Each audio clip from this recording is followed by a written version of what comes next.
In this series of conversations, we meet Liv Larsson, mediator, author, and longtime teacher of nonviolent communication. For over 2 decades, Liv has worked at the intersection of conflict, empathy, and transformation, helping people navigate some of life's most difficult conversations. But this is not just about technique. It's about what happens inside us when we choose to stay present. When we meet resistance with curiosity or anger with listening, together we explore how conflict can become a space for growth rather than avoidance, and what it really means to hold space for others without losing touch with ourselves. Liv shares stories from the field, reflections on power, and the inner practices that help her return to empathy, even when it's hard. Whether you're familiar with nonviolent communication or simply wondering how to engage more honestly and bravely in moments of tension, this series of episodes offers thoughtful and grounded invitations into a deeper kind of being. Let's begin.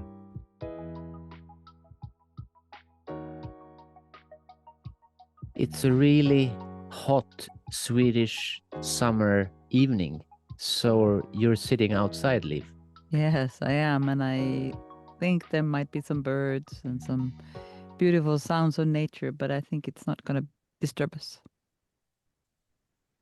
And we're here to continue our conversation. And we've been talking about conflicts, mediation.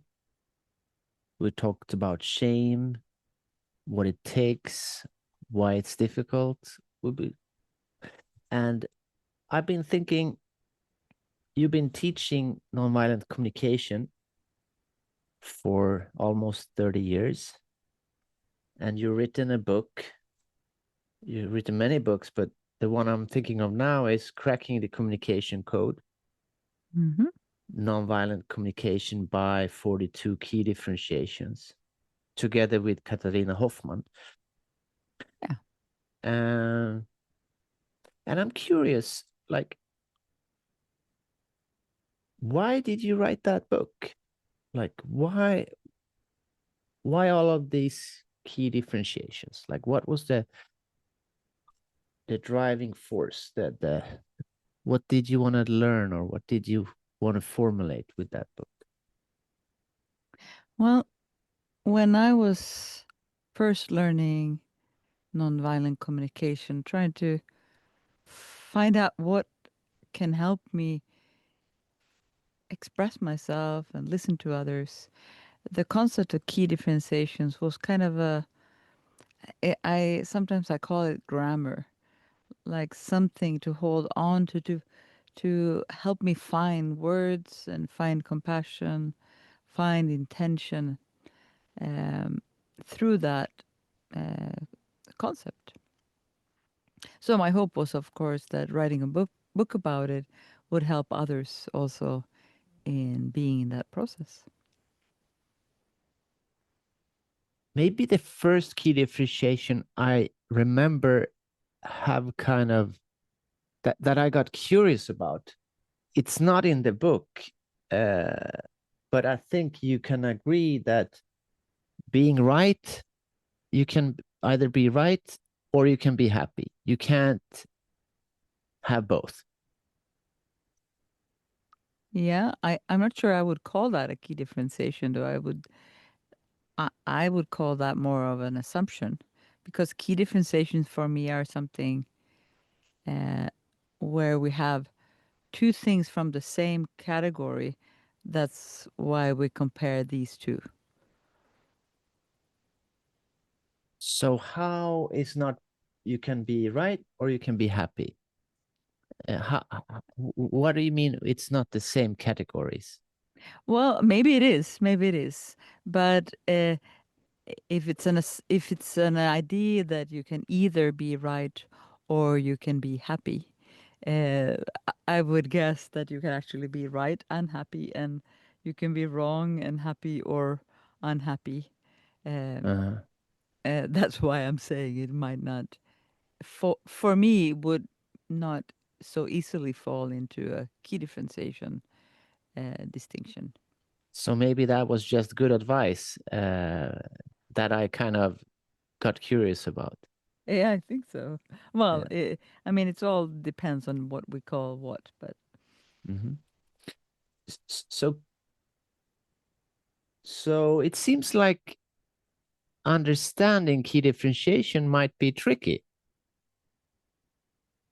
Like, Yeah, yeah. like I just thought that this was a key differentiation, and you thought something else. So could you say what is the benefit of getting a key differentiation, and what is the risk if you're not getting it, kind of? Yeah, so maybe first of all, I want to give my view of what the key differentiation is then. Uh, because for me it's a concept of holding two concepts or two things, uh, comparing them to each other, not to have them right or wrong, not to have one as good or one the other as bad, but to learn about what makes a difference. So I would not uh, compare a bird with a bike because there would be so many differences and I would miss the point. But if I would, uh, I would maybe take a bike and a motorbike, then I could say one of the key differentiations here is that one has an engine and the other one does not. So there is something with that, and for me it's like helpful to have two things that are as similar as possible, and then trying to find out is there a difference between them. To me, that's how I understand how the concept came about, uh, as a way of learning something, as a way of deepening our learning about a certain subject. So it's like a measurement of how much you know about a certain topic. Well, maybe no. I would more say it's like my willingness to try to describe something through something else, like holding one thing and then holding the other thing and saying, this is how I see that they are different. And then through that, finding out something more. And it might not be that I know so much about it, but I'm willing to look for those key differences in any concept. Mhm. So in nonviolent communication, there's a lot of key differentiations listed, Yeah. and let's take one as an example. So jackal language versus giraffe language. Mm-hmm. So both are language, so they're similar in that sense. Yeah. But then there is some difference between jackals and giraffes. So could you Yeah. elaborate a little bit about this, with Yes. the purpose of getting understanding key differentiations as a concept, not particularly this one? Yeah.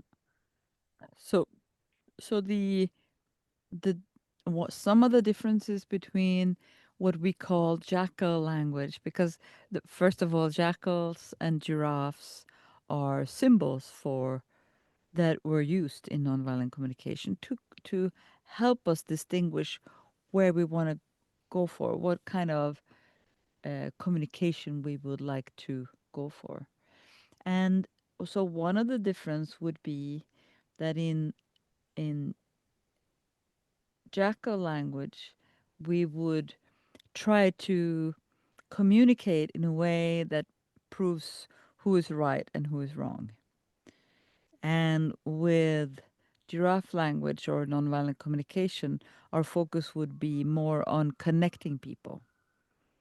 It would be more focusing on what connects us rather than who's right and who's wrong. So that would be one way where we could see more about what is nonviolent communication because we're holding it to another way of communicating. So would it then mean that partly what we say and how we say it, what words we choose, but also our intent. Like, why do we say things? Yeah. And what do That's we an want? Yeah, that's another beautiful way of pointing out the difference between the two. Yeah. Yeah. So this one, request versus demand. Yeah. So requests and demand both are something I'm asking, usually of someone else, but it could be from myself as well. But I'm asking for something. I'm hoping for getting something from someone. And the request would be that I will ask it and I'm ready to hear a yes or a no from someone. That what makes it a request. Um, and a demand would be that I will punish you in some way if you say no to it.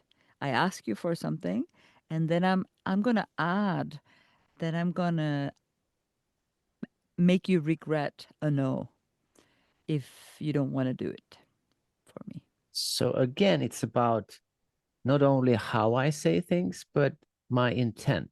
Like, do I care for you, or am I interested in you, or do I just want what I want, kind of? Yeah, yeah. So would you say that all these key differentiations has partly some kind of form, like what words we choose, and another part is the intent, like our intention behind it?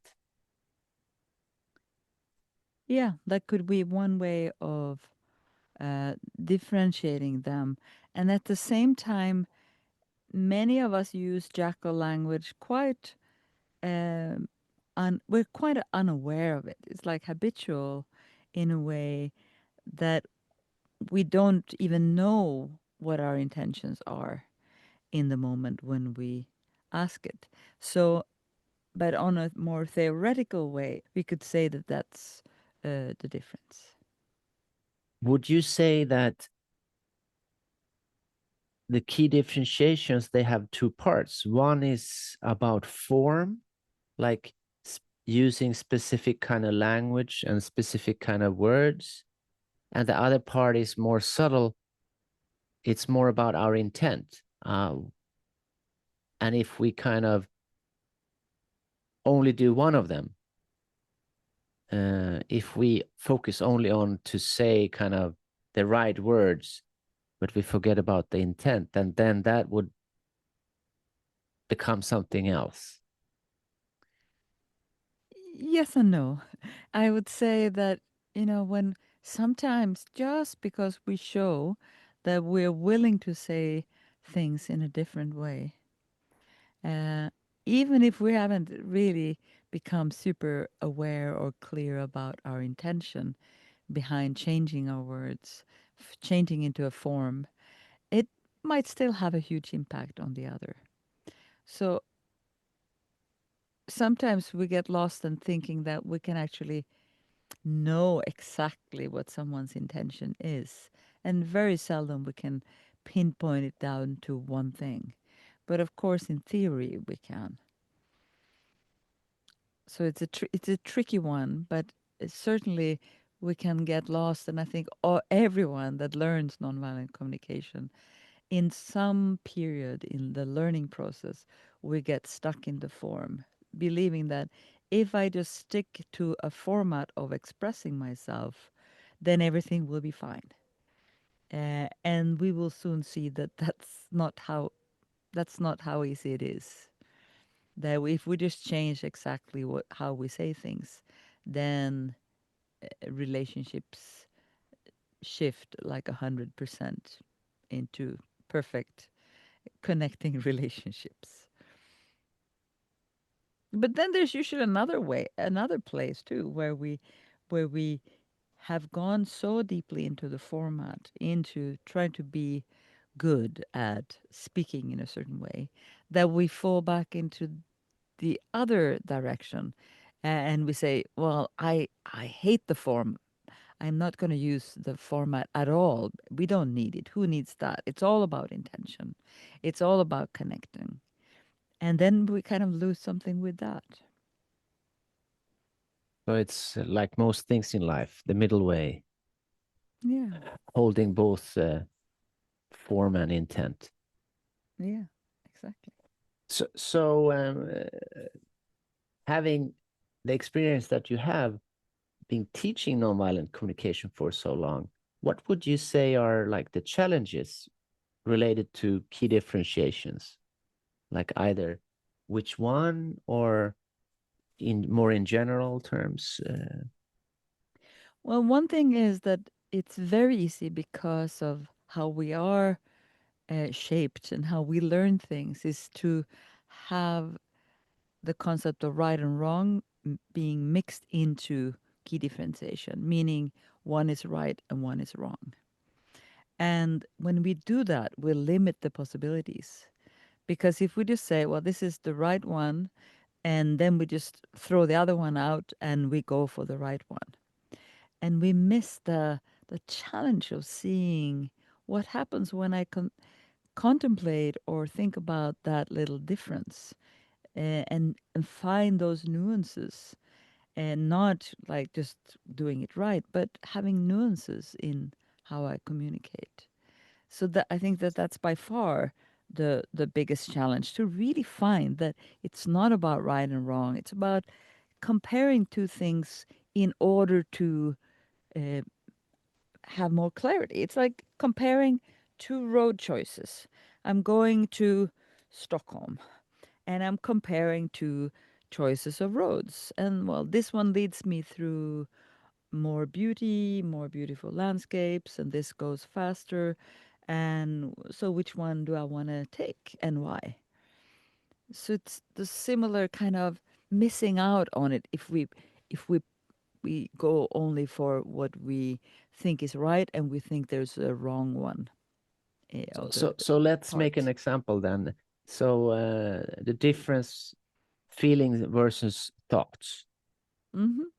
So how like the most people I've met, they say, "Oh, feelings that's the good one, and thoughts are bad, which we should be feeling and not thinking." Hmm. So is that a trap then, like you explained? For sure. One of the one of the ways we try to differentiate between thoughts and emotions is like saying thoughts are from the head and emotions are from the body. And what we know now, maybe that was true in the 90s, but now when we know more about the brain, we know that emotions are in the head and in the brain and in the body, and thoughts are in the head and in the body. Our nervous system is all over our body. So it's like it's not getting easier, but it's getting more interesting. What will happen? What is really the difference between thought and emotion, and how do we? And why does it matter when we communicate? Does it matter if I say I feel disappointment or I feel sadness, or does it matter if I share my thinking process around that sadness? I think you are the one that hurt me. That's why I feel sad. So what part of this is it? Am I better off if I communicate? But when we look at it more deeply, the differentiation between emotions and thoughts are not possible really to do in the way we used to believe that they were possible to differentiate. I'm not I, sure if I'm making it more confusing or if it's helpful, but yeah. So I want to try something out. I want to tell you how I use that because I've changed that key differentiation a little bit. mhm, Uh, when I'm thinking what other people do to me, like you're lying or you're not respecting me, uh, versus that I feel sad or irritated. So the later I'm focusing on me, and in the first one, I focus on what I think other people's intentions are. And then I become a little bit victim of others, and I kind of lose some power. So that is how I use it. So how do you have any response? Do you like that, or is that a trap? I like it, and I think it's a trap to believe that this is actually what's going on in your head, like in your brain. When you feel sad, you might feel sad because you are thinking these people doesn't respect me. So then you come up with a feeling of sad or lonely. But actually, if your thinking process would be different, like I am seeing this person, usually I would think that they are doing this against me, but maybe they're doing this out of ignorance. They don't even know how painful it is for me. Then I might still feel kind of slightly sad, but I might also feel kind of sad for them. So already my emotion is also part of believing that someone has done something towards me. Uh, we we used to believe that emotions were reactions, and I started to really question they are not reactions, but they are part of our predictive system in creating keeping us alive. So that makes it more difficult. But when it comes to communication, like choosing words, or then your way of describing it can really be helpful, because it seems like it's pointing to you taking more responsibility or being willing to take more responsibility if you say, I feel sad, or if I say, you ignore me. So it sounds a little bit like you're questioning what you wrote in the book. Is that so? I question a lot of the key differentiations, and maybe the way I describe them, I would no longer maybe I don't even believe that there is a key differentiation between thoughts and emotions that could be really staying true to neuroscience. But then I would need to look at how does it play out in communication. But the worry I have is that when something is explained in a way of psychology or in a way of practical way, we immediately think that this is how it's going on in the objective physical way. So that's Could you make an part of my example? That hesitation. sounds kind of complicated. Yeah, so I used to believe that I I saw something, I heard something, and then my system, my inner being reacted with an emotion. And when I believed that, I could just say that, oh, I hear you call me uh, um lazy, and I feel irritated. That's my reaction to you calling me lazy.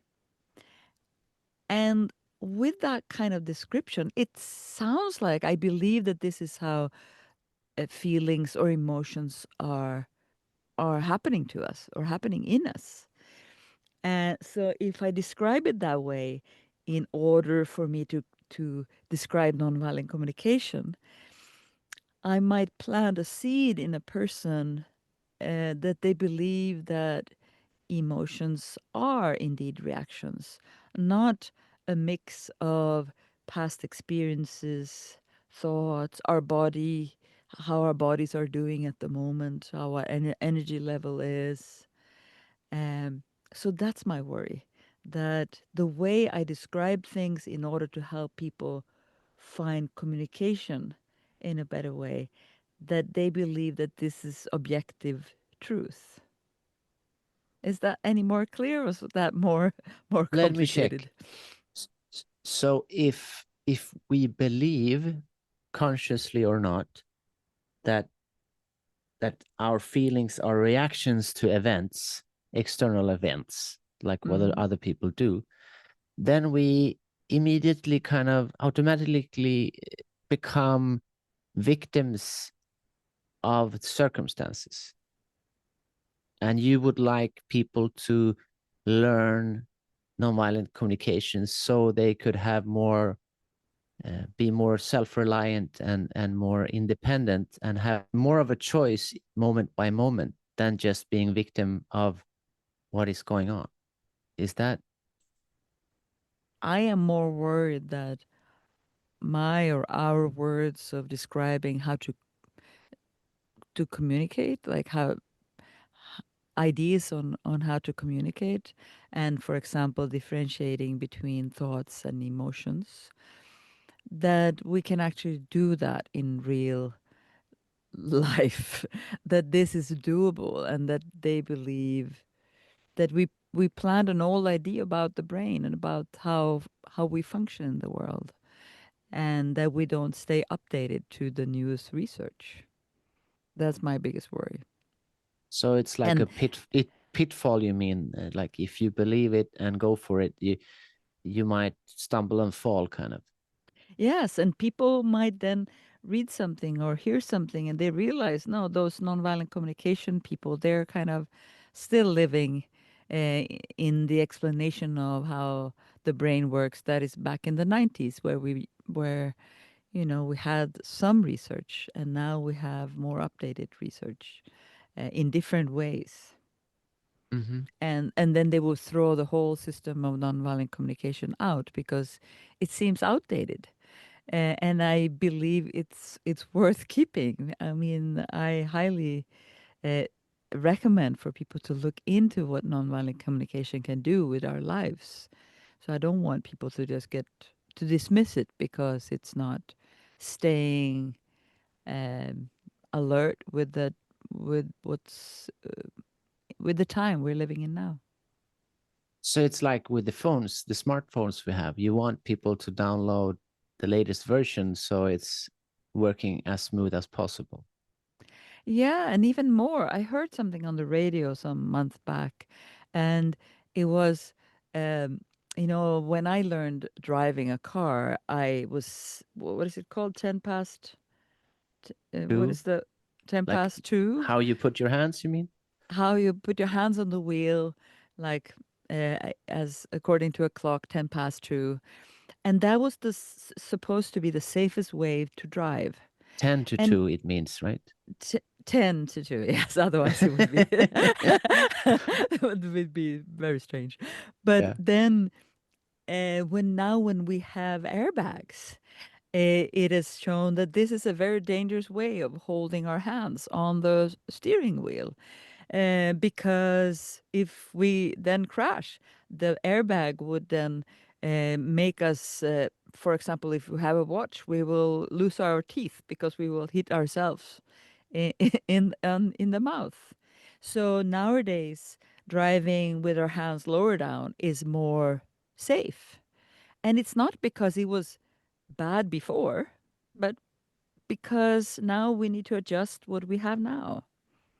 So that's what I want to do with nonviolent communication as well, and to not throw out anything of what Marshall Rosenberg, who was the guy behind this, what he presented, but really look at it in the way in how we present it, especially if we are trainers or people who teach this to others.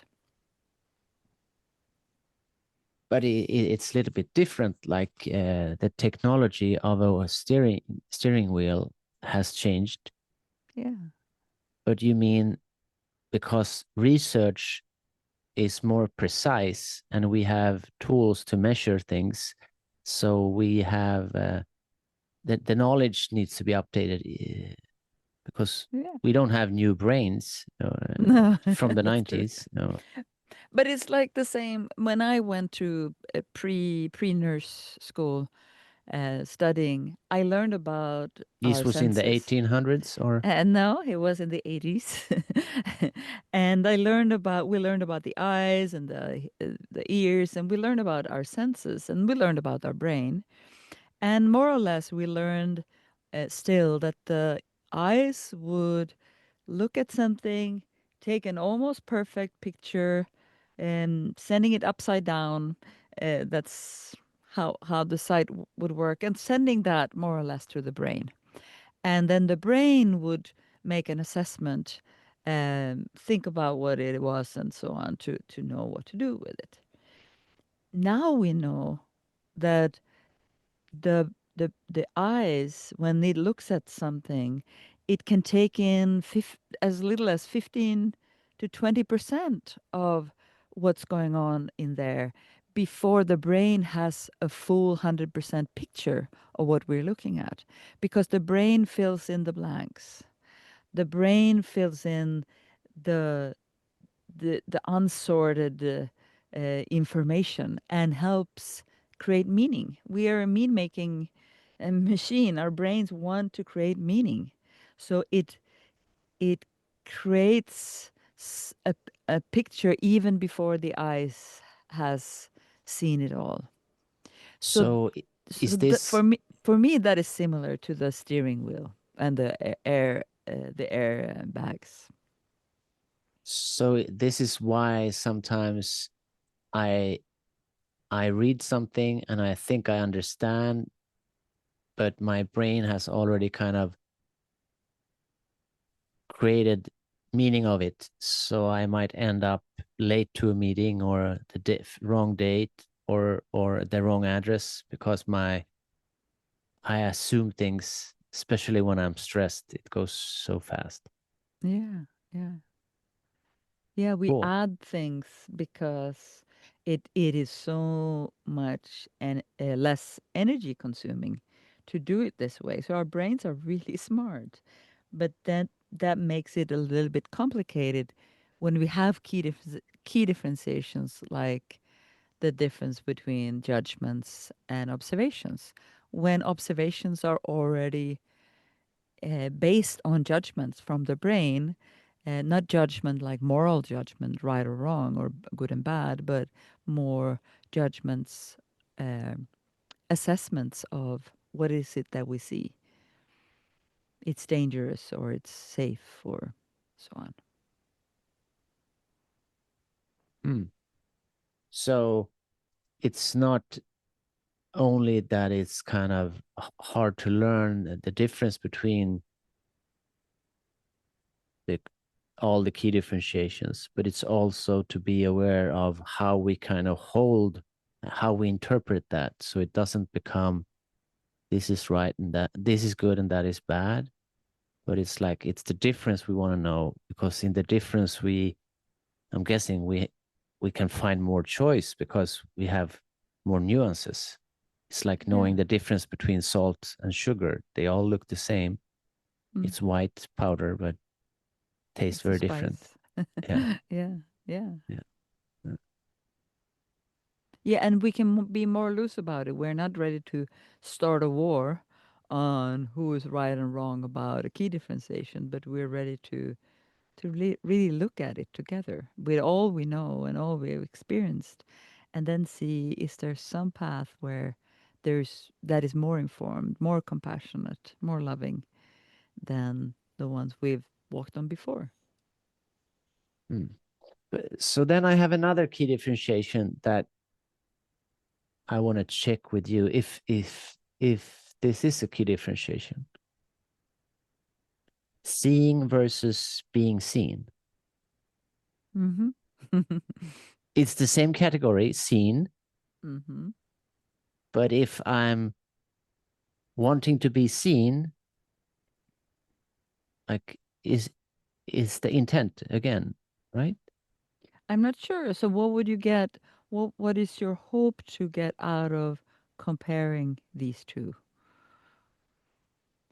What are you hoping that that would give you if you hold being seen and seeing? So if I'm seeing,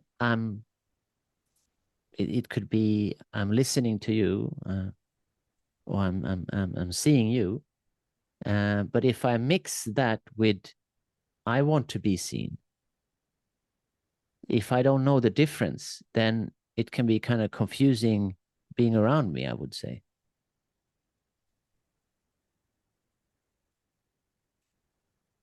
If I think I'm empathizing, but actually I want you to see me. Mm. So it's a way trying to help where to put our focus when, for example, when we listen to someone, on when we are with someone and we want to show them we are there with them, to then know what is the difference between seeing them and being seen myself. Yeah. So like in a workshop, people might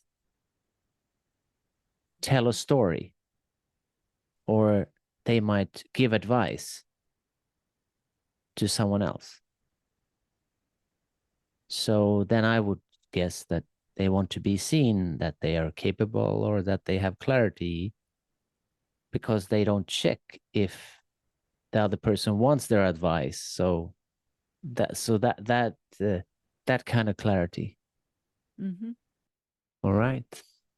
So would you then say that your relationship to key differentiations has changed? Yes, my passion for them has actually increased, uh, and it's still like the more I ask, the what is the difference between something that seems quite obvious, and then I see, oh, it's not that obvious anymore. So I'm getting more interested.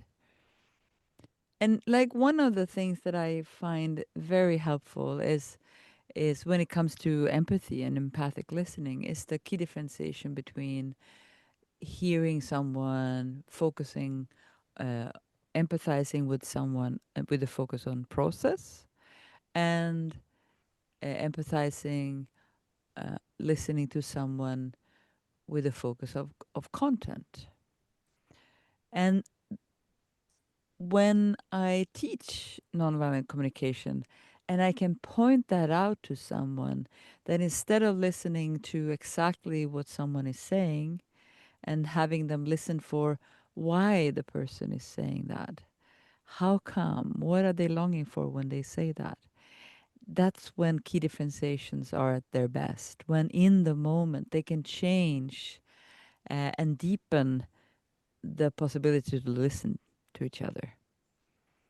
They're more like that, but that is one that has a huge impact in many situations, I'd say. So back to my question about your learning. So would you say that your relationship to the key differentiations as they are expressed has changed because you have changed during the years? Yeah, my answer to what the differences are has certainly changed and been more and more nuanced and hopefully more helpful. I don't know, but if I would write the same book now, I would probably change quite a few things. I like some of the things, but I'll probably add or change some other things. But if you would go back in time and read your own book, would you still learn from it? Yes, for sure. And I do hear from people that they do because it seems like just being around key differentiations make the person reflect themselves. And that's the most important, not my truth, but their way of being helped with their communication. And I certainly know that this book is good enough for people to find out about that or find support in that. So which one is the hardest one? Would you say for people to understand the difference? Or is that a stupid question? Yeah, I think it is a stupid question because it depends so much on where the person is, who the person is, and also what they're struggling with at the moment, what kind of life challenges they're going through. That will make key differentiations more or less well in different situations. So different ones can be the hardest one depending on who and in one context. Yeah. Like I'm still struggling with the first one of the difference between observations and evaluation or judgments. Uh, and I'm now at this level I'm struggling with how would I really describe it, knowing what I've learned the last years about the brain. How will I now describe the difference in how I use these words differently? And I find that super amazing that the first, maybe most basic one is one that I'm still kind of finding information from. I'm finding, energy in trying to figure out what it is. So the idea of comparing, looking for the difference, that is like a engine for your learning still 30 years into it. Yeah.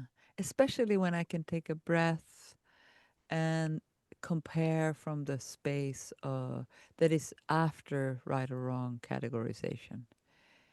Like, what is more helpful in this situation if I focus on? What is more supportive? What is more helpful for my care, for my self-care, for my compassion, rather than to be a good student or to sound right. Uh, But some people say there is no right and wrong. Everything is relative. mm-hmm. Yeah. Isn't that then that if you're at that place of everything is relative, then key differentiations is going to be torture because you you won't kind of you won't it all changes all the time or Yeah, and it can be almost threatening. And because sometimes when we think there's no right or wrong, we are so sure about that we are right about that, that we're ready to start a war. I am right about that there's no right or wrong. And we don't even see, and I've been there myself, and I think many people who studied NVC has been in that they are ready to stand up for the idea that there's no right or wrong until we see that, oh, that's also in the category of right and wrong. But there's still like it's there's some kind of liberation in claiming that. So I don't want to take that away from people. There's some kind of liberation in just saying, okay, all my life I've been just trying to be so right. I've been trying to be so perfect. I've been trying to fit in. And then now I come to an idea that, oh, there is no right or wrong. So I can relax. I can be more accepting to myself. So there's no rush in rushing yourself or some other person to take them out of that illusion, I would say. But to celebrate with them that freedom that it brings to to think that way, to think there's no right or wrong.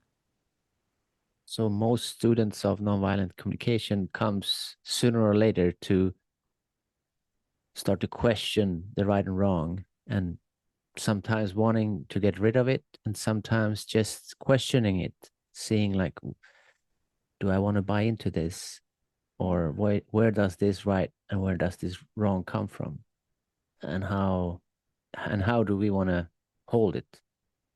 Yeah, and it's like this beautiful part of a poem from Rumi where he says there is beyond the beyond right or wrong there is a field. I'll meet you there, and it's taken often as uh, there is no right or wrong, but what he's actually saying, let's meet beyond that. Uh, let's meet beyond that place where we struggle with right or wrong, because that place it also exists. That place where we can just connect or look at things in a different way. Uh, not to get rid of right or wrong, not to be better than that, but just to be in a different place sometimes. We don't need to get rid of right or wrong to be beyond right or wrong. Yeah, right and wrong seems to help us function and Yeah. coordinate. Yeah. Yeah, and especially when life is tough, when there's stress, when there is deep pain, like to know how to navigate that, to have that navigation system of, okay, this is more in integrity than this, to have discernment, to have help with doing choices, then right or wrong can really be helpful. And it's Yeah. easy if you're sitting in a beautiful place like I am right now to say, well, that's not so important. But I know for some it's super important.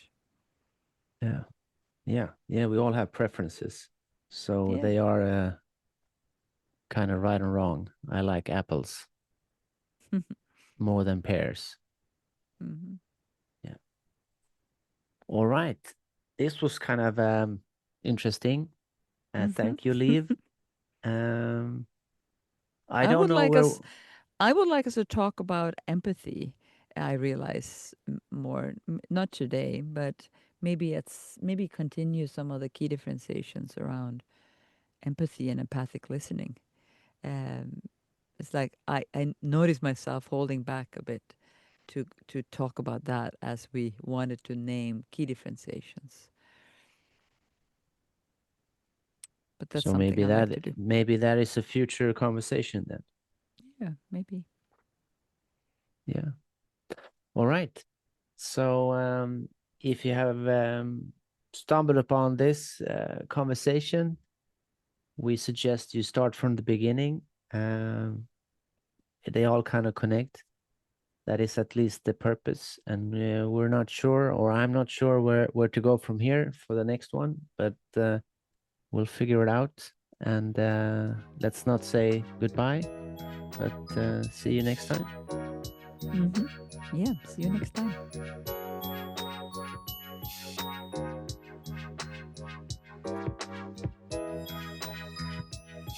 Thank you for joining us in this conversation with Liv Larsson. If you want to learn more about Liv's work, upcoming trainings, or dive deeper into nonviolent communication, you'll find her at www.friaraliv.com.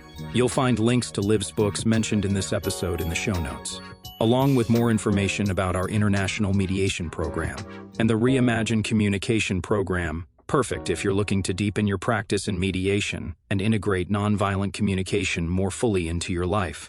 Thanks for listening, and until next time, stay curious, stay connected,